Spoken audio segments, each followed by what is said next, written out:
Well, Victor, thank you very much, and good afternoon, everybody. I hope you enjoy, the early signs of spring. You can see it outside. I do so very much.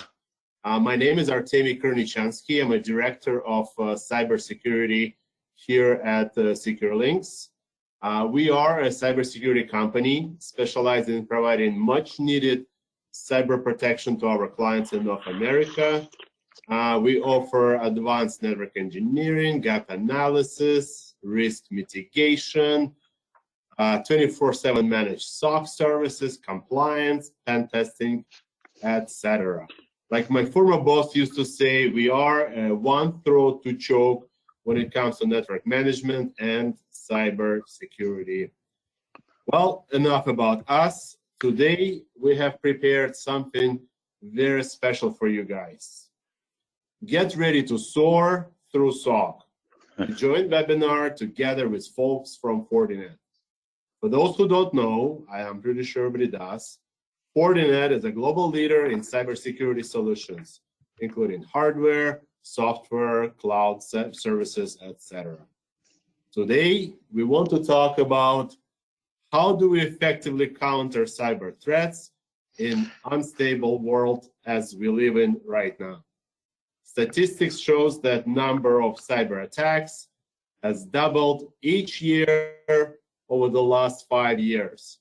Ransomware attacks became far too common occurrence. Identity theft, credit card theft, data leaks, network breaches, DDoS attacks are happening daily. It is no longer a question of if, it's when will it happen to your organization. To be able to fence off attacks tomorrow, you need to start preparing today. And the best way to do so is to employ SOAR technology. SOAR stands for Security Orchestration, Automation, and Response. A technology that helps coordinate, execute, and automate cybersecurity tasks between various people and tools, all within same single platform. Lastly, companies are in their needs of the SOC to ensure 24/7 cyber threat mitigation is happening. SOC stands for Security Operations Center. The center is designed to monitor, prevent, detect, investigate, and respond to cyber threats around the clock. SOC teams are charged with monitoring and protecting of their organizational assets, including intellectual property, personal data, business systems, and brand integrity. Well, I'd like to move ahead and introduce our super special speakers today. Rafi Vanunu, a special guest from Fortinet. Rafi is an accomplished director of engineering at Fortinet with over 20 years of experience. During his career, he was working with Fortune 25 companies to analyze, decode, and respond to advanced persistent threats from one of the North America premier Security Operations Center, SOC. Rafi has also implemented and created advanced security and monitoring infrastructure, protecting sensitive corporate and government data on a global basis. Rafi has held several advanced industry certifications from SANS Institute. And our second speaker today is Trevor Corness. Trevor is a senior network engineer from SecureLinks with over 20 years of experience in designing, implementing, and managing complex networks. Trevor holds NSE 7 certification issued by Fortinet. It is COVID that prevented him from taking on NSE 8, the highest certification offered by Fortinet. And lastly, Trevor is the winner of the Fortinet Expert Series competition that was held in the fall of 2021.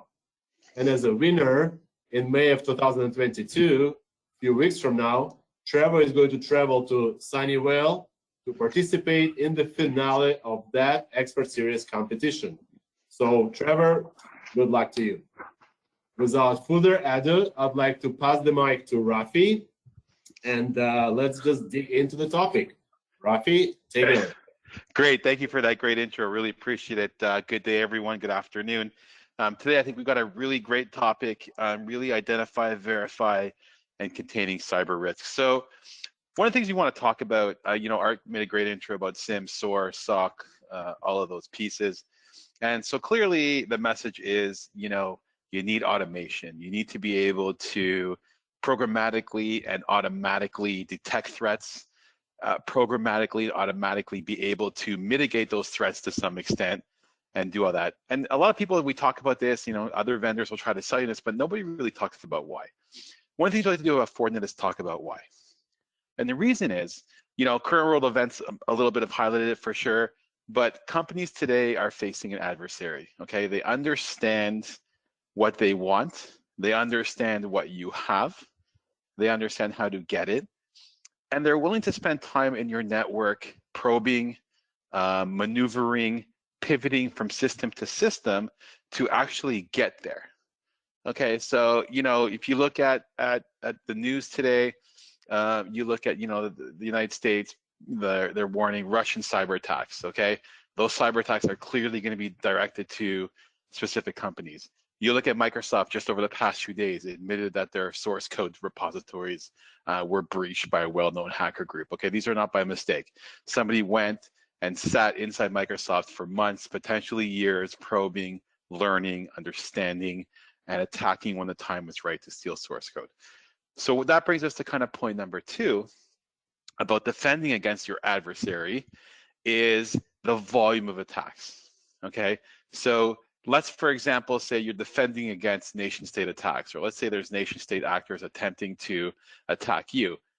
Really, the volume of attacks or the level of threats have exceeded the ability of the human being to kind of respond to them, right? So no one's going to have, 10,000 people sitting in a SOC to help you defend attacks, okay? What you're going to have is you're going to hire someone smart, like the folks at SecureLinks, to automate your SOC for you, potentially outsource the SOC for you, and build playbooks for you to help you defend against the various attacks that come in from different places. And why is it more critical today than ever? So, okay, so you have your adversary, you have nation-state attacks, you have the state of the world getting a little bit more unstable. So, without fear-mongering, those are definitely avenues that create more threat or really increase the risk tolerance for your business. But what we also have is the businesses, everyone's business, whether it's a small mom and pop, whether it's a multinational corporation, right? You're doing more and more e-commerce. You're doing more and more digital transformation. COVID's driving people to work from home. Okay, everything is now connected to the web, whether it's a car, whether it's your thermostat, whether it's automation, right? So your digital attack surface is expanding because your business is expanding the amount of digital business that it does. There's no way to get away from that. Okay, so as you do more things online, there's more threats. As you use more SaaS apps, there's more threats. There's the two-factor authentication. There's still abuse there. Who's monitoring the logins? Who's doing all of those pieces, right? And then there's the ecosystem complexity, right? So this is one thing that we really try to address with SIEM, SOAR, smart people like SecureLinks, right? Is how do you take, right, 8, 9 different pieces of technology and kind of make sense of the mashup of information that comes out of that technology. And we'll talk about a little bit about that later on in the presentation, right? But it really is about time and operational efficiency. Okay, there's just too many attacks to have someone manually intervene in all those attacks, right? So as they're doing reconnaissance, as they're weaponizing their payload, right? So now they've done reconnaissance on your network. They've realized that perhaps for some reason in one part of your network, there's an unpatched machine. Okay, for those of you following the recent Okta hack over the past couple of days, it was an unpatched machine or a vulnerable machine. I don't know all the details, but again, reconnaissance is looking for the weak point. Okay, where can we breach your organization, right? Then they're delivering the payload, then they're installing the payload, okay? And then they're executing the payload, okay? Once they've breached your network, they have command and control, they have remote access to your network, they understand how to breach your network. They no longer need to actively exploit your network. they move, the last piece of this is they obviously move to the exfiltration phase of the attack, where they're actually exfiltrating data from your network, right? So this happens potentially very fast. This happens potentially very slowly. And in many, many cases, or 99.9% of cases, this happens in a stealthy fashion. So you need to be able to, in the midst of an emergency, in the midst of a crisis, okay, given whatever limited staff you have, given whatever limited resources you have, because unless you're the US military, nobody has unlimited resources, and nobody has enough SOC analysts, and nobody has enough investigators, okay, then you need to be able to communicate, coordinate, escalate, okay, and investigate at the same time, right? So these are 4 very broad areas, right? So there's an issue, who do you tell? There's a complicated issue, who do you escalate to? What resource do you escalate to? You need to investigate it. You need to do potentially forensics. If there's legalities involved, who is that person, right? This is where the SIEM and SOAR pieces now start to come in. So this is where we use technology, right, to collect the data, analyze the data, and kick off what's actually a business process, right? So SOAR will actually kick off, I mean, it sounds like a security process, it's actually a business process, right? So if you are doing things like creating a crisis management room, or if you are escalating to the CIO, CISO, right? How does this happen? When does it happen? And why does it happen, right? So how do you coordinate with departments? You know, how do you carry on business in the event of attack? How do you carry on business in the event of ransomware, where potentially they've stolen AD accounts or potentially locked out administrator accounts, right? These are all things that now we can start helping to mitigate, escalate in an automated fashion, right?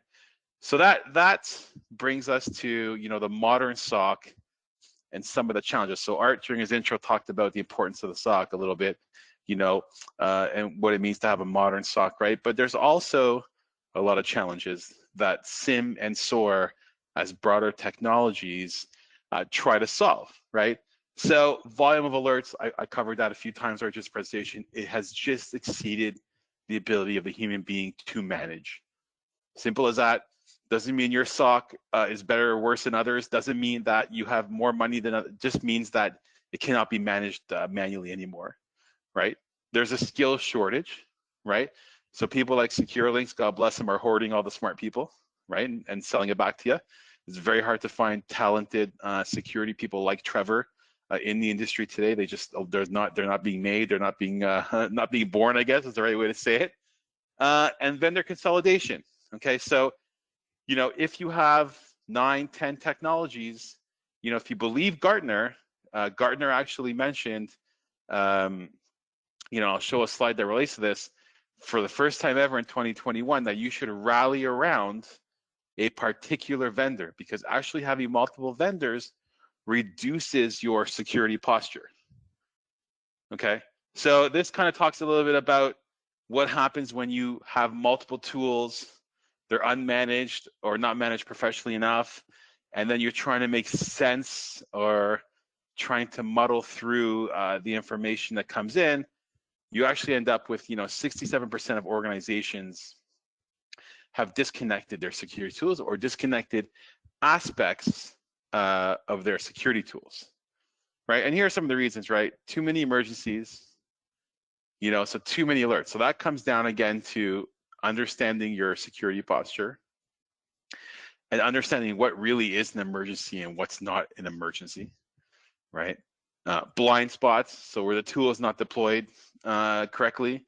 You know, are there entire segments of your network that you cannot see? Correlating data. So if you have 3 firewall vendors, for example, are you able to correlate data from those 3 firewall vendors? Again, very hard to do. Incident management. You know, when there's an incident, who are you telling? When are you telling them? Are you telling the right people? And in fact, are you advising the broader parts of the business? So are you telling, you know, marketing? Are you telling finance? You know, if a finance system was breached, should your SOAR tool tell somebody in finance? I don't know. That's a good question. That's something, again, for people that's like secure links to answer, right? Expanding attack surface. Again, we talked about just the amount of business that's growing every day that's being done on the internet, the amount of automation, all of those pieces just keep expanding the attack surface, right? Alert fidelity. So you get an alert that says alert. What does it actually mean?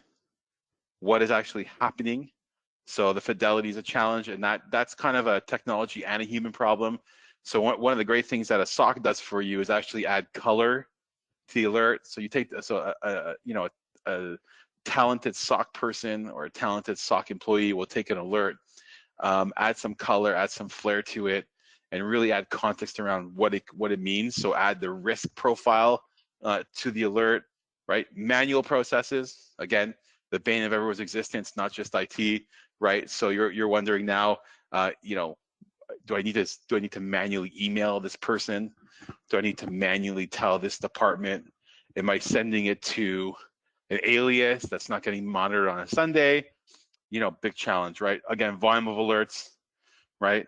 Lack of cloud visibility. So I think the public cloud, as many of you know, we've talked with this about secure links many times. The public cloud has kind of grown faster than the ancillary tools around it. So the public cloud's really grown faster than the ability to actually monitor and manage it. So there's some catch up happening there.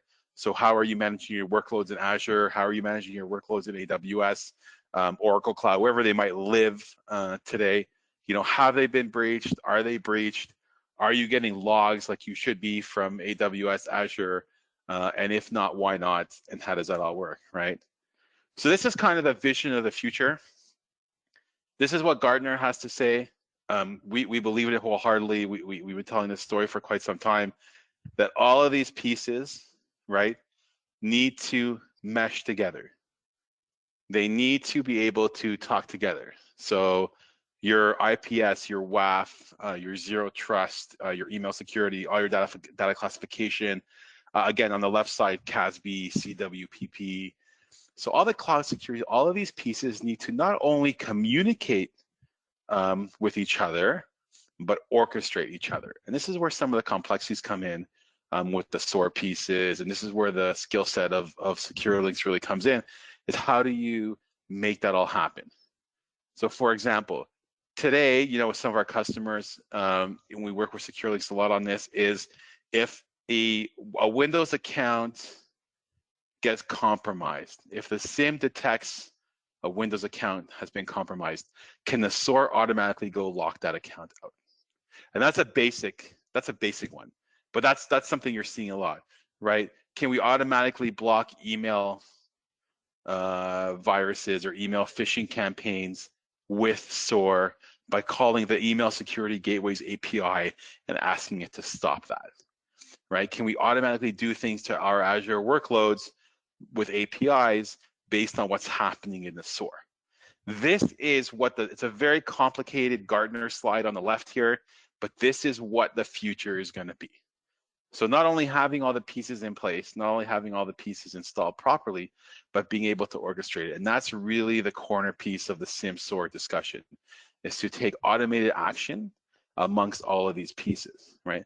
Because the SIEM does this, right? The SIEM discovers your assets, so you know what's where, who's doing what, right? It has threat detection tools in it. It's getting visibility, right? So it's talking to your endpoint, your application, your server, the cloud, right? SIEMs scale pretty well these days. You can go ahead and put out as many as you need, as much storage as you need, right? It manages alerts for you.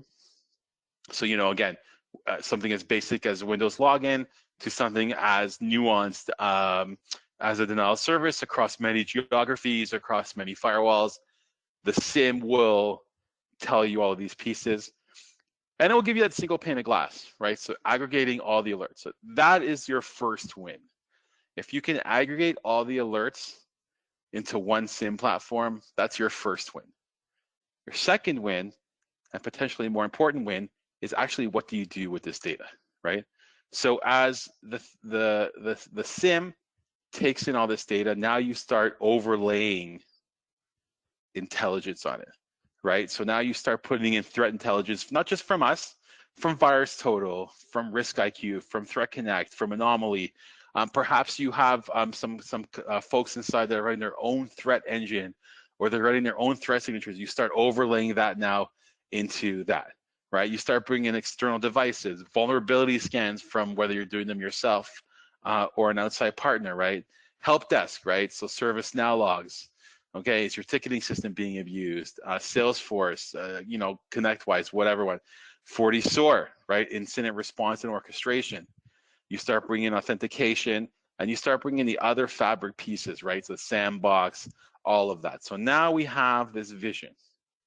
Now we have the data overlaid on data, right? So you have your raw data, which is the logs. This is the foundational data. I like to call it the bricks and mortar, okay? This is the foundational data. Without this data, you can't build anything higher. So now you have your foundational data, you start overlaying intelligence onto that data. And that lets you do things like, coordinating workflows, right? So this Windows machine is breached. Why do we think it's breached? Because the EDR, MDR client on it is firing an alert. The local antivirus client is firing an alert. The vulnerability scanner has determined that something's wrong with that Windows server.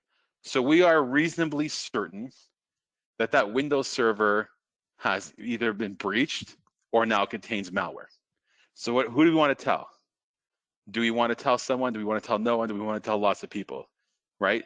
Do we want to, via API, tell the firewall behind that server to stop that traffic? So do you want to automatically isolate that server via the firewall it's connected to? Very popular action in 2022 with a lot of companies, right? Case management, right? Do you want to actually go and cut a case for the forensics people, even though you've mitigated the threat now?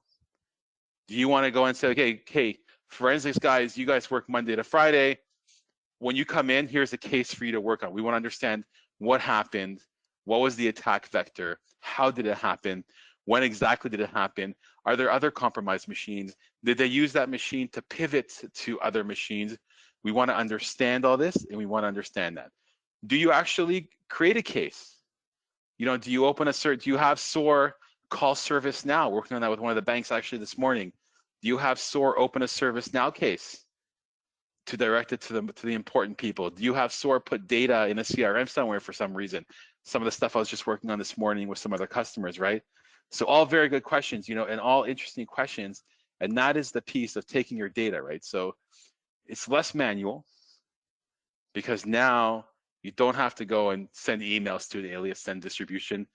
Now you're saving time and you're proactively creating an operational framework that lets you reduce the amount of time to understand, detect, and remediate what's happening in your network, right? So for example, on a Saturday, we have a lot of customers where SOAR operations, they might have a skeleton staff on Saturday, but SOAR operations will actually start paging out escalation resources on the weekend who are on call to jump into the investigation, right?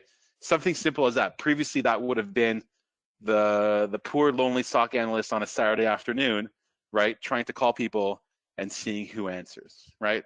So you get the following really 6 massive wins from your SOAR platform, okay? You get case management. So this Windows server on this network was compromised on a Monday, February 1st. Why, when, how, and who, okay? You get orchestration automation. We talked about that in detail here, right? You get user segmentation, right? So people that are in the SOC, people that are outside of the SOC may see different things. People that are inside of the SOC or outside of the SOC may be able to action different things. They may be able to kick off different processes. Again, that's where Secure Links and these guys come in because they can actually build out this framework for you, right? You get queue and visibility management, right? So who's doing what? When are they doing it? How are they doing it? Is there a specific analyst that is responding to a certain case? Is there a forensics guy that's collecting forensics data?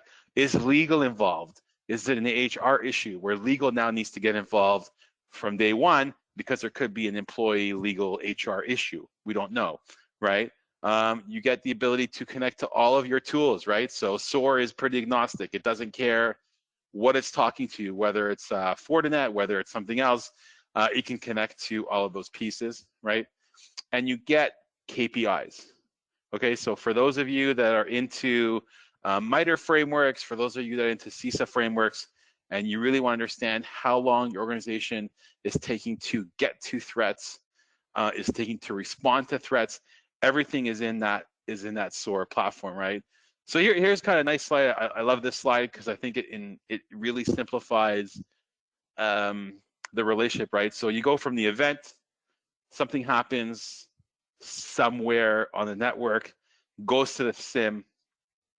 A SIEM alert is generated and ingested by SOAR. So SOAR, I love the term here, force multiplies, okay?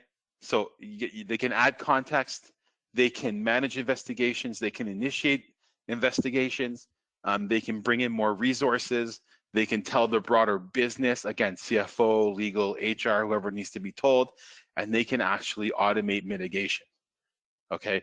That last part is really interesting as well, because instead of having to track down your firewall administrator on a Sunday afternoon in the summertime when they're at the cottage with their kids, you can have a pre-built action in SOAR that's been signed off by all the departments, that's been signed off by leadership, that says if you see this server or any server on this network that's been compromised, let SOAR tell the firewall and tell the firewall administrator via email, text, whatever it might be, that we are now not letting this server communicate with the internet or communicate with the rest of the broader network.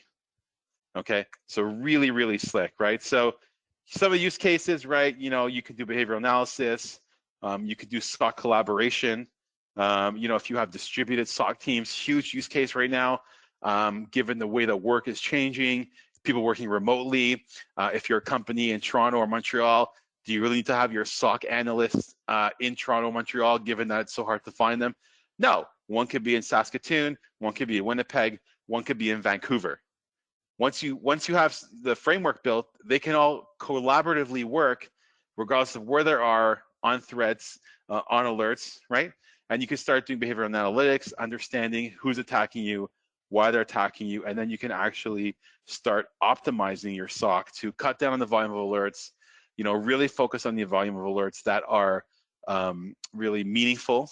And then you can also go ahead and say, now I want some really, really daily use actions pre-built in, so my SOC analysts can go and take laptops off the network, for example. Stop laptops from getting on the wireless. These are simple things, but they're useful, they're meaningful. If you have an infected laptop and you know it's infected, right, you don't want to have to track down the wireless admin. You want a SOAR action to say, to go into your wireless controller and say, do not allow this MAC address onto the network anywhere in the company. Such a simple, but such a meaningful security tool, right? So again, 98% is the surveyed response time, right? So at 98%, you really, or 98% faster, you're really getting faster with SOAR, right? SOAR is adding immense speed to your ability to respond and your ability to mitigate threats, right? Compared to a manual intervention, right? This is kind of what it looks like, right? So you can actually run selected operations against devices. If you're getting attacked, you can see who's attacking you, why they're attacking you, right? Customized dashboards. Again, SOC success. How many alerts are your analysts looking at? Is one analyst looking at 2 and is one looking at 100 per day? Potentially, and why? Is one analyst investing in a much more complex platform? Potentially. Things to look at, right? Flexibility, you can actually, there's no code playbooks, right? So early SOAR products, many might have had experience. You had to know a little bit of coding to actually get them to do automation. Today, we've abstracted that for the end user. So you don't need to have any knowledge of coding to actually go ahead and jumpstart some of your SOAR building, right? So crisis response profile, we talked about this in detail, right? Again, you can see the iPhone there. Who do you tell? When do you tell? And how do you tell them? So you build out your framework, you build out your process, okay? And SOAR executes on that process on landline, mobile, text, email, whatever it might be, however your company prefers to work, SOAR will execute on that, right? And that expedites your mission process, right? So time lapse, impacted assets, right? Today, you have a breach, you don't understand that a server got breached, but you understand actually how long it's taking your company as a whole to respond to threats, right? What assets were impacted? You can definitely pull that manually, but automatically just save that much more time, right? So now you can tell the executives, hey, one server was compromised, that server attempted to compromise 13 others. We're actively investigating those 13 other servers. At this time, we have removed that one server from the network, and here is your data attesting to that fact, right? And multi-tenancy, okay? So again, you can set this up in any way you really like, right? So 3 takeaways. I know I've kind of used up my time here, so I could talk all day about this, but Kareem and them, put the hammer on me, 30 minutes only. So 3 key takeaways, right?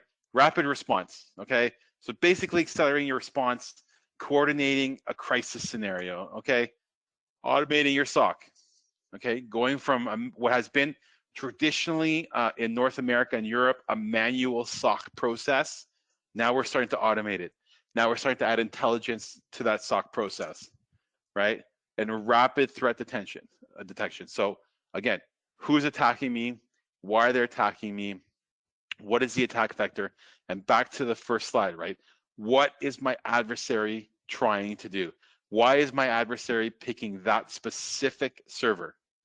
Okay, so think about it. They've breached your network and they've chosen that specific server. Why? What is the end goal? What is the attack vector? How are they planning on exfiltrating data from my network? Right. And I guess I'm going to hand this one over to Art or Trevor. Apologies. Thanks so much. Thanks so much, Rafi. It was great presentation. I hope you could stick around a little longer to our Q&A session. In the meanwhile, I want to pass the mic to Trevor just to cover some cases further. Go ahead, Trevor. Yeah, thanks for that, Art. Really, yeah, Secure Links. At Secure Links, we specialize in multiple different layers of, SOC integration into your company and different scenarios, depending on the size of your company and the maturity of what SOC you've got. So we've got full SOC as a service. So this is Secure Links hosted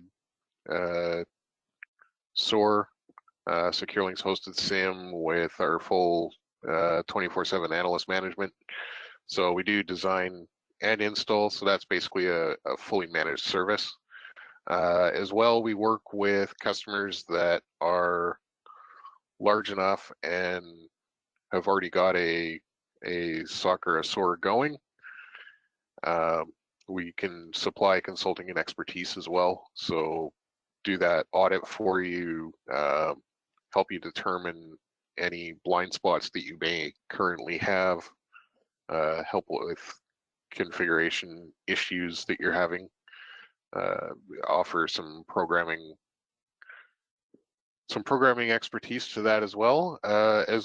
And when they've got their own SOC, there is also the ability to be your level 3, your escalation SOC. So we can offer incident response teams, penetration testing, and other things like that where you want to bring stuff. You guys handle the level 1, level 2, or the tier 1, tier 2 type analyst work, and you can bring us in to augment your workforce as a level 3. So with that, I will I guess pass it on to Q&A.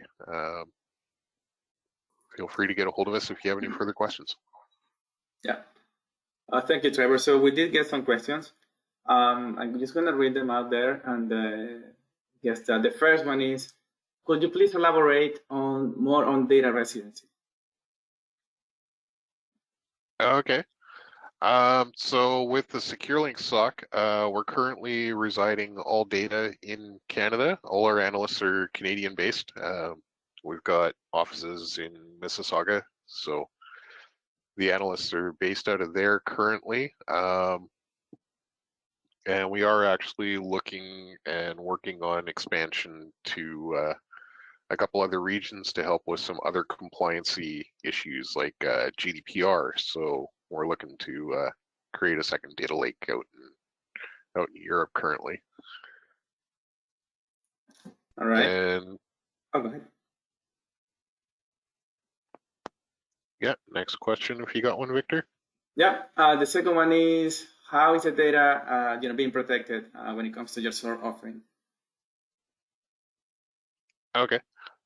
So generally all of our data obviously is encrypted at rest. So we've got all that going. The FortiSOAR solution that we use is a full multi-tenant. So that actually helps separate things as well. So separate databases, separate folder structures, any configuration is done under a tenant setting. So there is no leakage between them. And yeah, generally, I mean, we can get into more details with that in more of a one-on-one situation. So there's some information that I can't disclose at the moment, but in a one-on-one conversation, we can definitely answer more pointed questions on that. Sounds good. The third one, I guess this one is more for Fortinet for us. So do you need a full Fortinet stack to offer SOAR services? No, you don't need, but it would be preferred because the data output is the same. So if you had a full Fortinet stack, obviously your data output is going to be cleaner. It'll be less work for the SOAR, but you don't actually need it to have a fully functional SOAR. Okay. The next one is, what is required usually to consider a SOAR/SOC? Okay, I'll take that one. And generally, I mean, if you go back to Rafi's slide, where we took a look at an event, goes to a SIEM, creates alerts, they're sent to SOAR, and then SOAR does remediation. So really, your requirement to get to the SOAR point of things is you need a SIEM or a logging, monitoring, and reporting solution. Something like FortiAnalyzer can give some of the information, but a SIEM generally is more heterogeneous about what type of logs it's getting. So it'll take a look at Windows logs that Analyzer doesn't dig into and stuff like that, right? Analyzer will give you information on your networking equipment, but it doesn't reach out to those other things, your antivirus software if you're using another solution, your Windows servers, your Linux servers, your web servers, your SQL database, stuff like that. So that generally we like to talk to customers that have either got a SIEM or are willing to go down the road of deploying and configuring and customizing a SIEM to be able to feed into the the further steps, the alerts, the SOAR, and the remediation. And generally, there's about 350 different connectors for SOAR. So obviously, different places we can take information from, different things we can remediate. Generally, we can integrate that remediation with just about any product out there on the market. But yeah, a conversation should be had just to verify that. And if a integration doesn't work with your specific product currently, one can be custom written. Usually, if it'll accept an API call or actions done via a script of some sort, whether that's a PowerShell, an SSH session, something like that. So yeah, there's a couple different things, but definitely talk to the account manager or get a hold of SecureLinks, and we can definitely have that conversation. But yeah, SIEM or a logging, monitoring, reporting solution would usually be the first thing that we're going to ask for. So sounds good. The next one is actually about compliance. So can you elaborate on compliance key points? Okay. I think we kind of went through a little bit of this on the data residency as well. So basically, we're located within Canada. Data always resides in Canada, and currently we're building out in different regions. Probably the next one of that, I believe, is going to be Europe, and then we'll be taking a look at Australia, Asia area, mainly for latency issues. Right, there's 300 to 500 milliseconds of latency going from Australia to North America. A lot of times, you know, I've got a lot of customers that are based down in Brisbane and Sydney and stuff like that, and some of them are out in mountain ranges on satellite links. So latency is definitely an issue. So we're looking at building out another data lake silo out there, and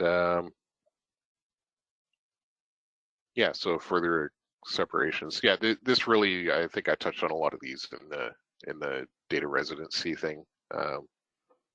That's good. There's two more. The next one is kind of asking about the key differentiator of a secure links SOC offering versus, you know, someone like the telcos or the accounting firms. Okay. A lot of that is you're going to find when you engage with the Bells, the Teluses, the you know, the accounting firms that say, hey, we offer SOC as well. You're not going to get that personalized service, right? Many of the big players, they only see you as an account number. They're less interested in being a valued partner in mutual success and rather focus on selling an audit checkbox. At SecureLinks, we've taken over clients from big firms before and immediately noticed missed alerts that never made the monthly reports of the previous SOC. So we were given, you know, one or two of the previous reports just for, hey, here's a template of the monthly report and the kind of KPIs that we're looking for.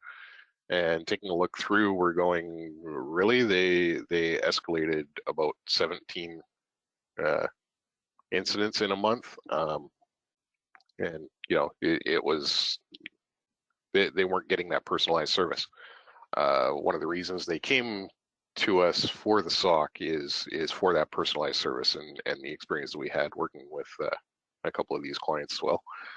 Talent access, as Rafi mentioned, we've got multiple analysts on staff, which we all know are very difficult to find. Cybersecurity experts are in high demand, and talent pools vastly understaffed globally and here in Canada. Both SecureLinks and Fortinet are both hyper aware of this. If you take a look, I believe Fortinet's got a couple hundred job postings currently for cybersecurity experts in multiple different fields, but you know, I've noticed a couple of those job postings have sat for months and months trying to find talent. So the talent access and the integrated team. So we've got integrated team of experts. You know, obviously an analyst can't be an expert on everything, but we've got multiple staff that have worked at Microsoft as Azure engineers, things like that. So when it comes to those point products, you know, talking about your Azure and your Microsoft 365 services, and you know, we want to try to remediate stuff in there. We've got experts on staff that'll help us when we get into those tough questions of how to deal with that. SQL database guys. We've got, you know, project management professionals that are handling the full deployment. Consulting system engineers with decades of experience working for multiple customers at a time. So this builds out, you know, personally, I think I've counted one day, and in the last 20 years, if I was to fill out a resume, I probably would have to have about 195 different companies I've worked for. So ultimately my paychecks come from 3 places, but each of those, you know, I'm dealing with multiple customers in a year. So just exposure to different environments and stuff like that. So definitely a couple hundred places I've worked at in the last 20 years. So that's a little bit different than an on-staff sysadmin that looks after the same 10, 15, 20 servers, and they look after them 12 months a year. So that value-added expert. And okay. yeah, basically that just allows us to work and make suggestions without decision bias, and we come into an environment open-minded and able to take a look at things with a fresh set of eyes is usually helpful with that. All right, and you also touch a point there on deployment, right? And there's actually a question on that, and that's the last question, by the way, so far. So how does it normally take to implement the SIEM and the SOAR within the organization? So if there's a customer they're interested in getting the services, how does it? Yeah, so it's very much a project basis. I've done onboarding in a month before, but the quality deployments, you're going to see 2-3 months, something like that. It really depends on the complexity and how many things we want to ingest and do remediation in. So each one's got its own little process that you have to go through, and it does take some time. But yeah, we can definitely have a conversation, and it's going to depend on scope, right? And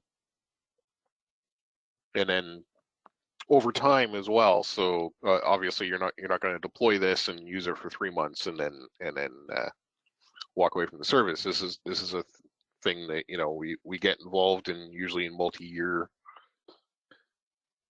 type time frames. So throughout that entire time, we're enriching and writing more custom playbooks over time. As we start seeing certain alerts in certain scenarios, we'll write custom playbooks. So it's initial deployment. Yeah, it can generally be, we're receiving alerts and we can do some automation in about a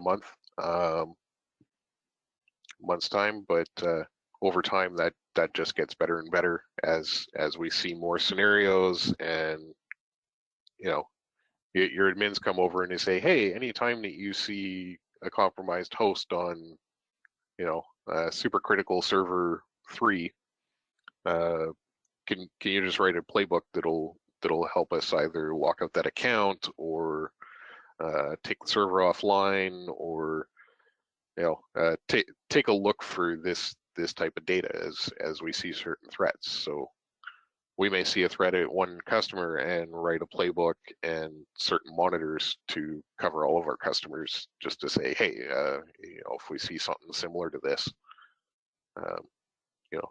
definitely set off an alert. So there is growth definitely throughout the whole term of the contract. So yeah, it's not an overnight, next install.